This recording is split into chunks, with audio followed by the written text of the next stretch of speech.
Oh, yes.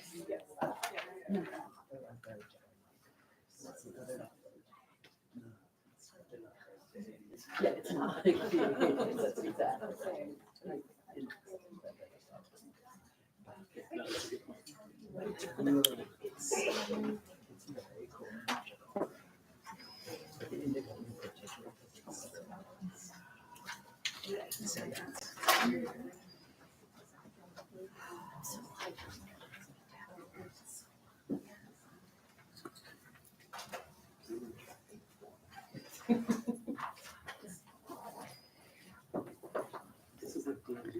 I was gonna say, it's so like.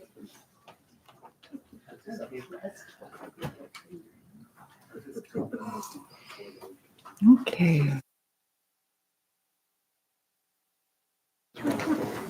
All right. Does everybody have 2 pieces of paper and a handful of pens or pencils?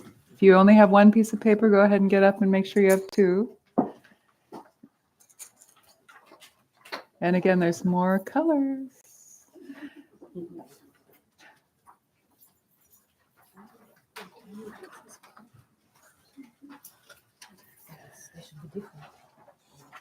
Yeah, don't take those yet. So don't take those yet. Could I have like 2 of this? Just no, 1 of those is fine, but 2 blank pieces of paper over there. Yeah. Are we gonna like hand them around, move the papers around, or can it just be in a notebook? And you can do it in the notebook. You can use. So what Carson asked is a good question. So if you brought your own journal, then what you can do is when it comes time to actually journal about your process, you can journal in your journal and use this 1 sheet paper that was on your cushion as like a journaling guide. You don't have to write in it.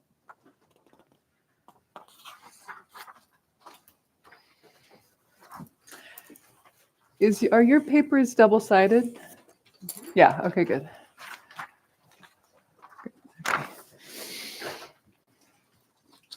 Okay, so welcome everybody. It's good to see you. How many people are here or doing Feeding Your Demons for the very, very first time ever, ever, ever? Keep your hands raised just so I get a real sense of the room. Okay, great.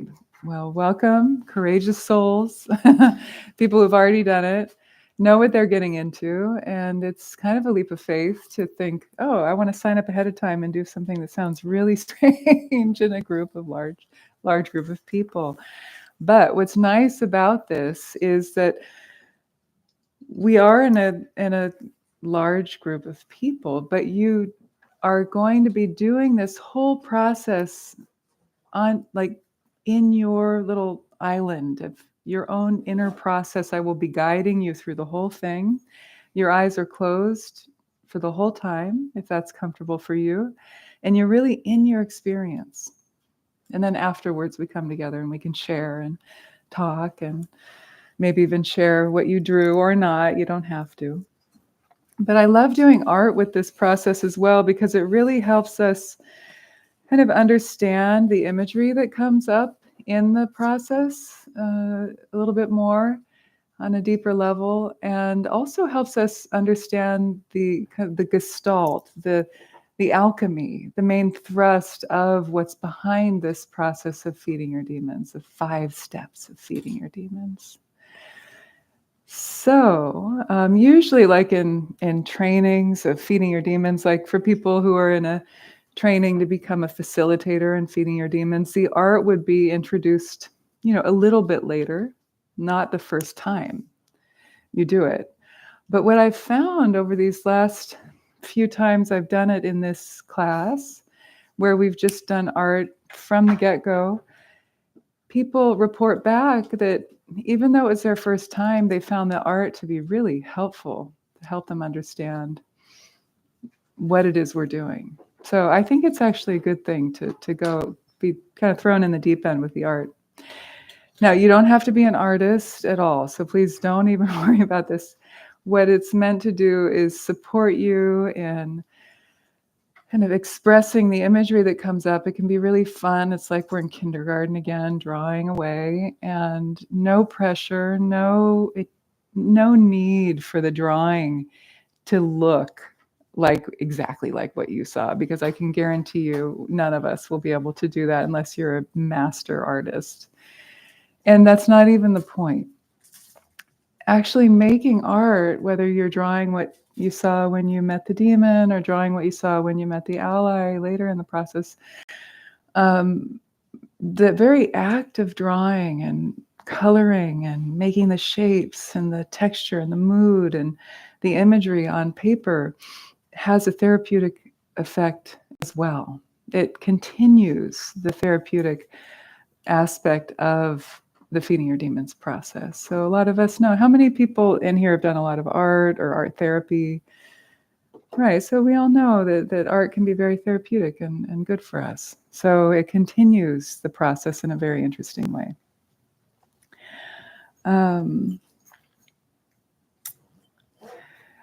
If you have, so demons are that which obstruct our experience of freedom. That is Maciej definition of demons, okay? So we're not talking about like feeding the ghouls and goblins and vampires and ghosts out there. We're really working with those shadow aspects of ourselves that might not have seen the light yet or been given the love or the light of our awareness brought to them. So sometimes this could be within the broader domain of what's called shadow work, where you're integrating the shadow parts of yourself so that they can come to light, be reintegrated with the luminosity of your mind or your heart, and help you feel more integrated in your life. So in essence, demons in this context are, again, anything that obstructs your experience of freedom. That's the classic definition that's found within the Chöd tradition that this feeding your demons practice stems from. And the Chöd is a Tibetan word, CHO with an umlaut, D, or sometimes just pronounced Chö. It's a Tibetan word, and it means to cut or to sever.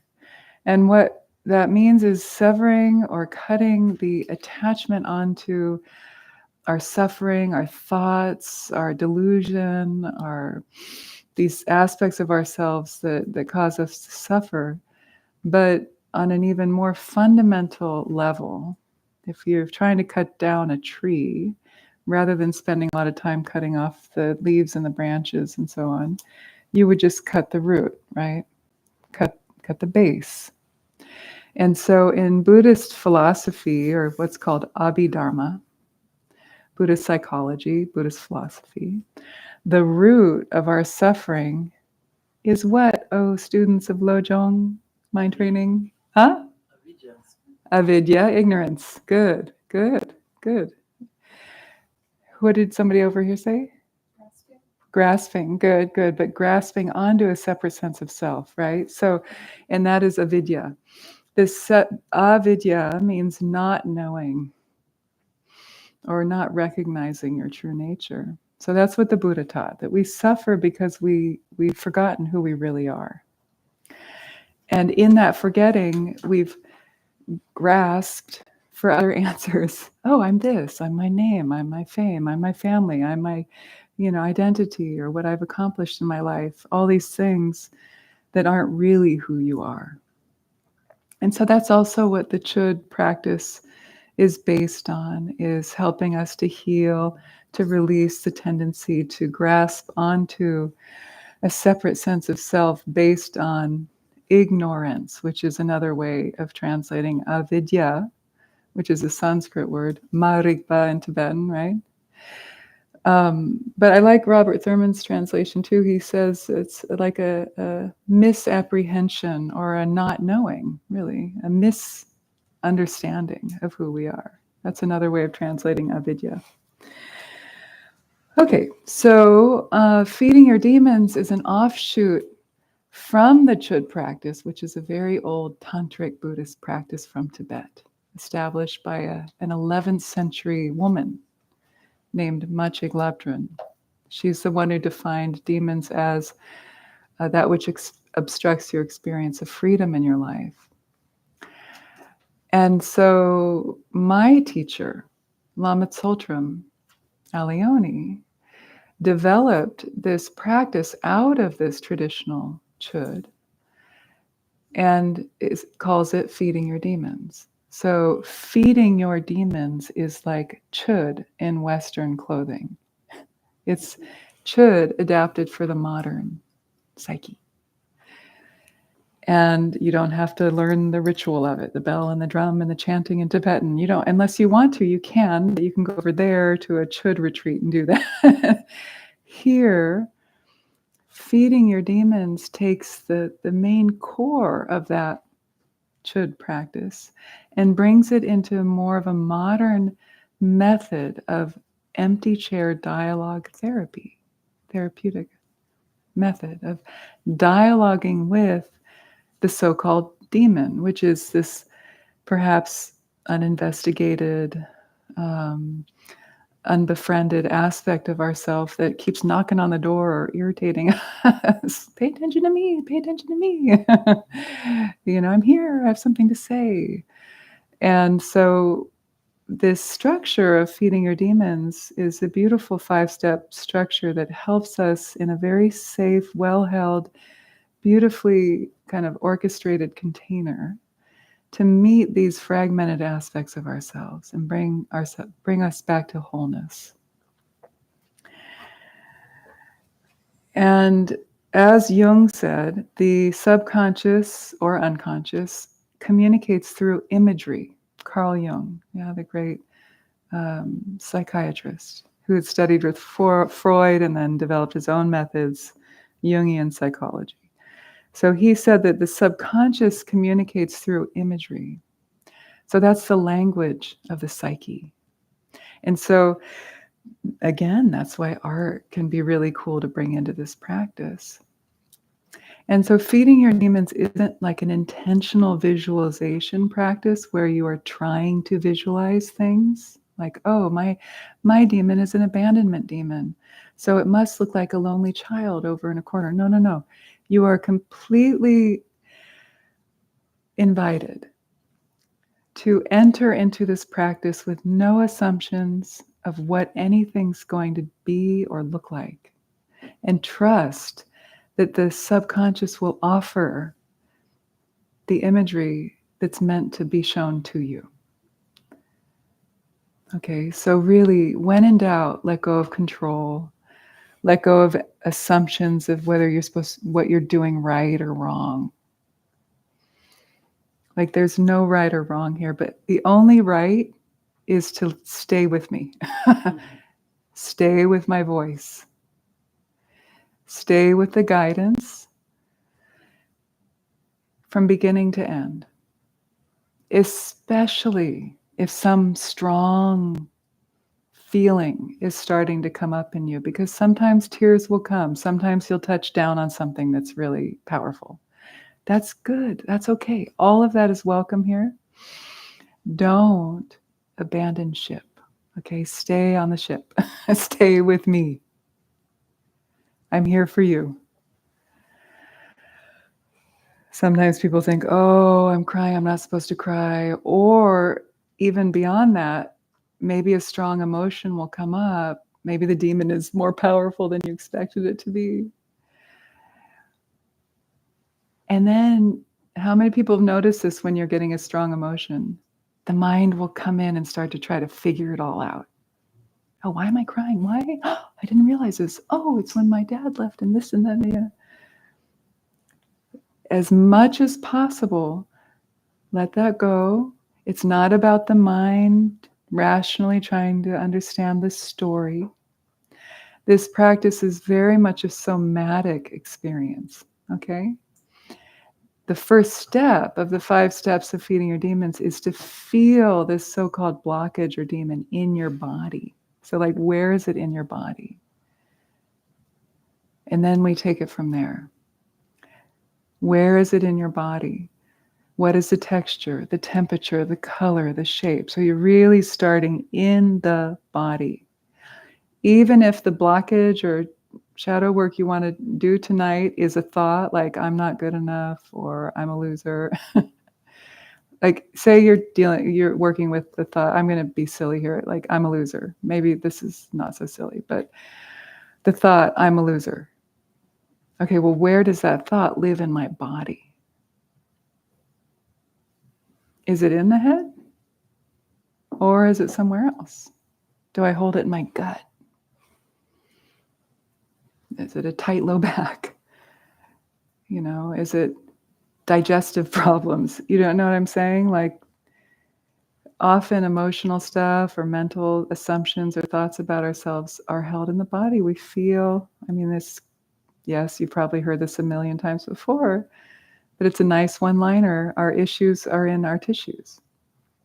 So we start with the tissues. We feel it in the body.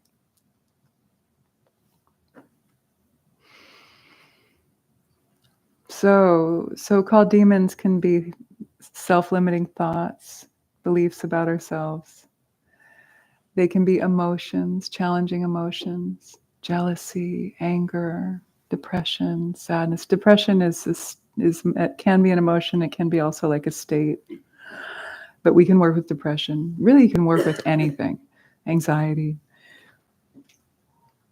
So it can be in the emotional realm. But it can also be like in the physical realm. It can be like chronic illness. It can be chronic pain. I've worked with people who had cancer. Lama Tsultrim worked with someone who had AIDS, who had a turnaround from feeding your demons every day. And he was in a trial taking a placebo. So it's in her book. Feeding Your Demons book, very good book. So mental, emotional, or physical, really anything like that can be worked with here.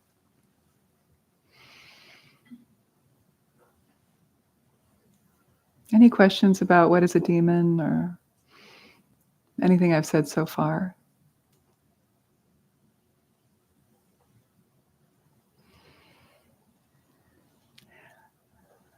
Okay, I'll ask a question. What if we're working with someone out there who really bothers us? Maybe I'm going through a divorce or I hate my boss. They're not the demon. They are not the demon. We like to make them the demon. But what we work with in the 5 steps of feeding your demons is our reaction to that person or that situation. Because that's what we can work with. We can't change other people, but we can change how we're reacting to those other people or circumstances. You understand? So the ex-wife is not the demon. It's how you feel about that person that is the challenge, the blockage that you carry with you. That's what you work with.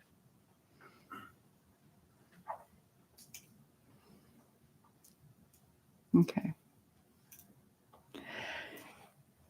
So I'm going to take you through the 5 steps. You don't have to remember any of what I'm saying because I will guide you through the whole thing. The first step is feeling it in your body. The second step is personifying it in front of you. And then you're going to ask it some questions. Then you'll switch positions and answer the questions as the demon.